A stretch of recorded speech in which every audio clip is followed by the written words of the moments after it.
नमस्कार प्रेक्षकांनो, सावळ्याची जणू सावली मालिकेच्या आता भागामध्ये जबरदस्त असा ट्विस्ट आपल्याला पाहावयास मिळणार आहे आणि त्यामध्ये मालिकेला आता एक नवीन वळणे आलेले आहे.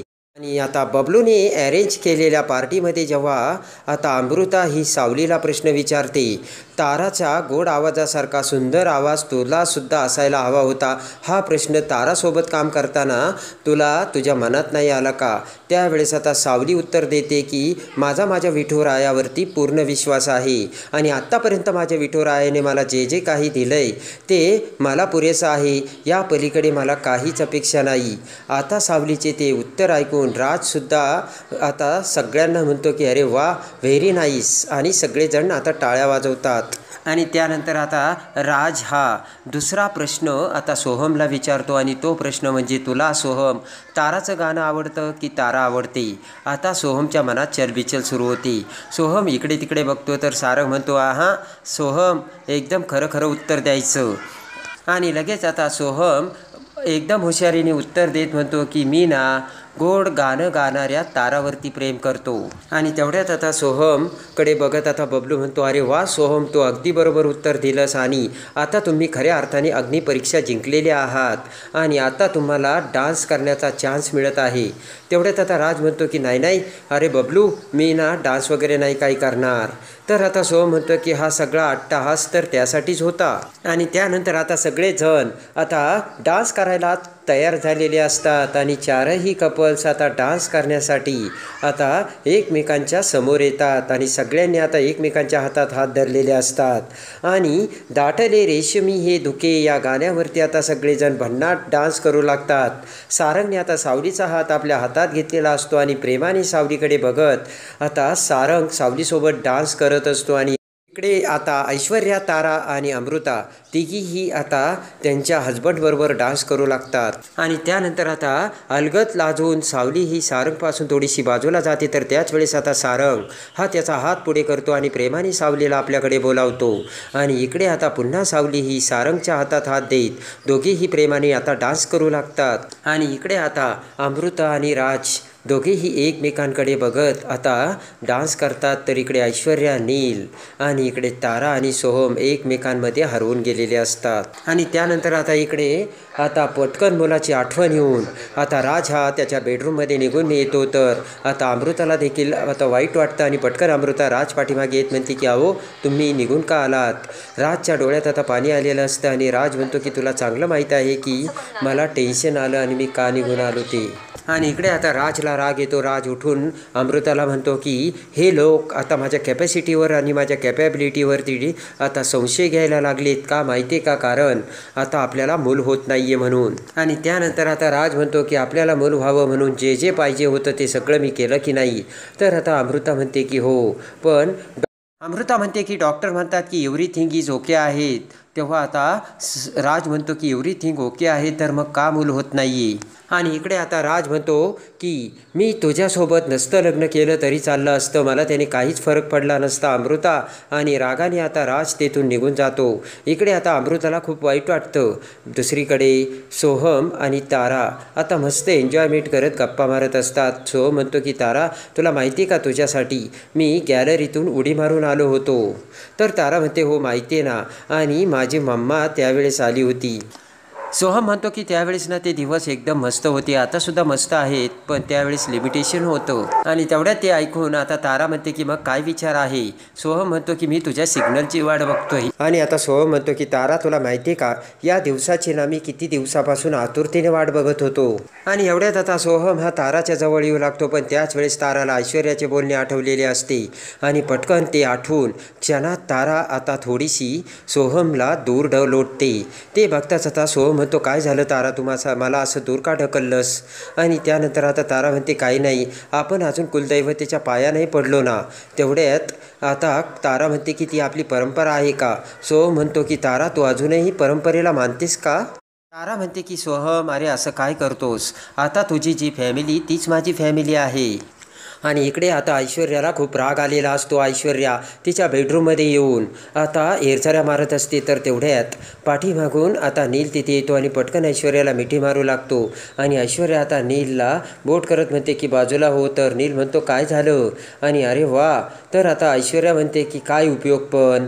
तर तेवढ्यात आता नील म्हणतो वाव ऐश्वर्या, म्हणजे तू मूल होण्यासाठी आता विचार करतेस का. आणि जर तू असा विचार करत असेल तर जगातील सगळ्यात आनंदी माणूस म्हणजे मी असेन. तेव्हा आता ऐश्वर्या म्हणते की काय बोलतोयस तू नील.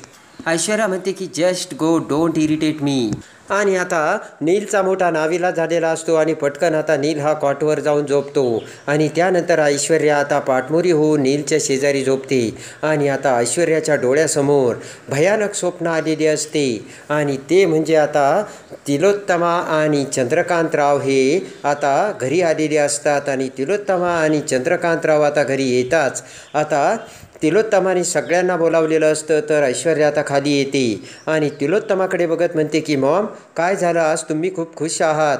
तेव्हा आता तिलोत्तमा म्हणते की ऐश्वर्या सारंग आणि सावली आल्यानंतर तुला समजेलच. आणि पटकन आता बबलू म्हणतात की आले आले सगळे आले.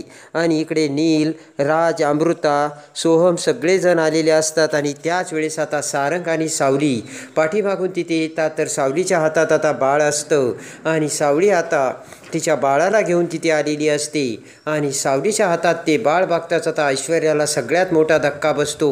आणि प्रेमाने आता तिलोत्तमा सावलीकडे बघते आणि म्हणते की ये सावली ये.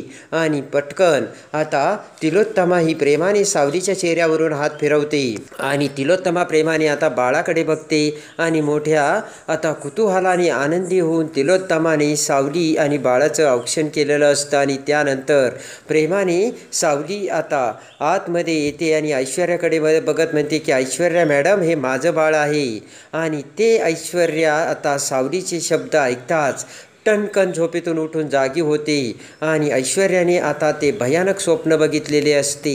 आणि इकडे आता दुसऱ्या दिवशी सावली आणि अमृता उठून किचनमध्ये येतात. तर आता अमृताचे मात्र काही लक्ष नसते. आणि अमृताच्या समोर आता राजचे बोलणे अमृताला आठवते. राजने म्हटलेले असते की तुझ्याशी लग्न करून माझा काहीच उपयोग झाला नाही अमृता, तुझ्याशी जर मी लग्न केलं नसतं तर बरं झालं असतं आणि मला काहीच फरक पडला नसता. हे आता अमृताला आठवतं. बाळासाठी आता अमृतासुद्धा आता एकदमच आतुर झालेली असते. आणि तेवढ्याच सावली आता अमृताकडे बघते आणि म्हणते की वहिनी काय झालं. तर भानावर येतात. अमृता म्हणते कुठे काय. तेव्हा आता सावली म्हणते की म्हणजे नक्कीच काहीतरी झालंय. आणि तेवढ्यात आता अमृता म्हणते की काही नाही ग सावली. आणि तेवढ्यात ऐश्वर्या तिथे येते आणि म्हणते की अमृता वहिनी अगं काय झालंय. तर अमृता म्हणते कुठे काय. तर ऐश्वर्या म्हणते मला वाटलं नेहमीप्रमाणे या मुलीने काही घोळ घालून ठेवलाय का. अमृता म्हणते ती कशाला घोळ घालून ठेवील. आणि लगेच आता ऐश्वर्या म्हणते की सावली रात्री तुझी झोप झाली ना. तर आता सावली म्हणते हो. आणि सावली तिथून जाऊ लागते. आणि हसतच आता अमृता म्हणते की आत्ता त्यांचं नवीन नवीन लग्न झाले आणि असं काय प्रश्न विचारतेस ऐश्वर्या. आणि तेवढ्यात आता ऐश्वर्या म्हणते की कुलदैवतेचं दर्शन नाही झालं अजून, तेव्हा जरा रिलॅक्स. तेवढ्या सारंग तिथे येतो. आणि लगेच आता सारंग म्हणतो की दैवतेच्या दर्शनापेक्षा ऐश्वर्या देवीचं आता दर्शनाचं खूप टेन्शन येतं आहे. आणि तेवढ्यात आता सारंग म्हणतो की आई वडिलांचे संस्कार माहीत आहे आम्हाला ऐश्वर्या वहिनी, किती दिवस तू असं टेन्शन देणार आहेस आम्हाला. आणि त्यानंतर आता सारंग म्हणतो की तरुण मुलं आहेत, किती दिवस आता असं वावटळ खेळतील, वादळसुद्धा येऊ शकतं. आणि तेवढ्यात रागाने ऐश्वर्या तिथून निघून जाते. आता सारंग ऐश्वर्याकडे रागाने बघतो. इकडे आता अमृता म्हणते की सारंग ब्रो मी जाऊ का. तेव्हा आता सारंग म्हणतो नाही नाही अगं वहिनी मी चेष्टा करत होतो. आणि तेवढ्यात आता सावली म्हणते की अमृता वहिनी तुम्ही यांच्या बोलण्याकडे एवढा विचार नका करू. तेवढ्यात आता सारंग म्हणतो मला ते काही कळत नाही आहे. ऐश्वर्या वहिनीने कधी प्रथा परंपरेचा एवढा विचार केला नाही आणि आमच्याच बाबतीत आता का विचार करतायत. आणि त्यानंतर सारंग निघून जातो. इकडे आता अमृता प्रेमाने सावलीला आता जवळ घेते. इकडे आता दुसऱ्या दिवशी सोहम बबलू आता नाश्ता करत बसलेले असतात. आणि आता सोहम म्हणतो की सावली वहिनीने जर पोहे केले ना मग काय विचारायलाच नको. तेवढ्यात तारा तिथे येते आणि म्हणते की एवढं का पोह्याचं कौतुक करताय. तेव्हा आता सोहम म्हणतो की अगं एकदा ना सावली वहिनीच्या हातचे तू पोहे खाऊन बघ तारा. नील म्हणतो हे मात्र खरं आहे बरं का. सावली ना एखादी बाईपेक्षा बाई कशी सुगरण असती तशीच खरी सुगरण आहे. पोहे खात असतच आता बबलू म्हणतो की फक्त सुगरणच नाही सुगरणीची सुगरण आहे. आणि टाळी देत आता सोहम आणि बबलू हसू लागतात. ताराचा मोठा जळफळाट होतो। तारा म्हणते की मी सुद्धा पोहे चाळले, शेंगदाणे निवडले, त्याचं काही नाही का? आणि तेवढ्यात आता नील म्हणतो की ही मुलगी एवढं काम करते आणि तुमचं काय चाललंय? आणि तेवढ्यात आता नील हा पोहे खाऊ लागतो, तर आता नीलच्या पोह्याच्या घासामध्ये खडा निघालेला असतो। आणि तेवढ्यात आता तारा म्हणते काय झालं नील भाऊजी? नील म्हणतो की खडा। रागाने तारा सावलीला बोलावते। सावली येताच म्हणते की काय झालं तारा? तेवढ्यात आता तारा म्हणते की नील भाऊजींच्या पोह्यामध्ये खडा निघाला। आणि तेवढ्यात तारा म्हणते की त्यात खडा कसा आला? नील म्हणतो की अगं तारा, होतं कधी असंच, दे ना सोडून। आणि तेवढ्यात आता सावली म्हणते की 1 मिनिट भाऊजी, कदाचित खडा ना पोह्यांमध्ये किंवा शेंगदाण्यांमध्ये आला असेल। तेवढ्यात तारा म्हणते की तुला काय म्हणायचं? मी माझं काम नीट नाही करत असं म्हणायचं का तुला? आणि तेवढ्यात आता सोहम म्हणतो जाऊ दे ना तारा, शेंगदाण्यामध्ये आला असेल खडा, कशाला एवढा इश्यू करतेस? आणि नसल तुला दिसलं ते। आता ताराला आणखी राग येतो आणि तारा म्हणते की सोहम, यामध्ये माझी काहीच चूक नाहीये आणि मुळात हे एवढ्या लो क्वालिटीचे आता चिप कोण भरतं घरात? तर लगेच आता इकडे बबलू म्हणतो की ऐश्वर्या वहिनी, आणि नील आता बबलूकडे बघतो आणि लगेच आता बबलू म्हणतो की या वेळेस किराणा आणायला ऐश्वर्या वहिनी गेल्या होत्या। आणि लगेच आता बबलू म्हणतो की म्हणजे ऐश्वर्या वहिनीची चूक आहे? सावली म्हणते की बबलू दादा शांत बसा। आणि लगेच आता सावली नील समोरचे पोहे उचलून दुसरे पोहे आणायला जाते। आणि इकडे आता ताराला राग येतो। तारा विचार करते की सावली ना एक संधी सोडत नाहीये आणि आता मला सावलीचा विचारच करायला हवा। आणि आता ताराने सावलीविषयी काय विचार केलेला असतो आणि तारा आता काय करणार? आणि इकडे आता ऐश्वर्याने बघितलेले स्वप्न खरे होऊन दुसऱ्या रात्री सारंग आणि सावली पुन्हा बेडरूममध्ये एकत्र आलेले असतात आणि आता दोघीही प्रेमाने एका कॉटवर झोपून आता सारंग आणि सावली दोघांनीही आता तिलोत्तमाला नातू मिळावा यासाठी आता भयानक निर्णय घेतलेला असतो आणि दोघेही आता तयार झालेले असतात। आणि त्यानंतर सारंग आणि सावली दोघेही एकमेकांच्या संमतीने मन आणि शरीराने एकत्र होऊन एकमेकांच्या जवळ येतात आणि दोघांनीही खऱ्या अर्थाने आता हनीमूनची रात्र आता साजरी केलेली असते। सारंग सावली दोघेही प्रेमाने एकत्र येत मन शरीराने एकत्र होऊन आता सारंग आणि सावलीने प्रेमाचा वर्षाव एकमेकांवरती केलेला असतो आणि आता सारंग आणि सावली हनीमूनची रात्र सजवून प्रेमाने एकमेकांमध्ये गुरफटून जात शरीराने एकत्र होऊन आता सावली ही तिलोत्तमाला कसा वारस देते, मेंदळ्यांना वारस देत आता सावली कशी मेंदळ्यांची खरी सून होते हे बघण्यासाठी आणि सावळ्याची जणू सावली मालिकेच्या डेली अपडेटसाठी बेल नोटिफिकेशनवर क्लिक करून आपल्या चॅनलला लाईक करा, सबस्क्राईब करा।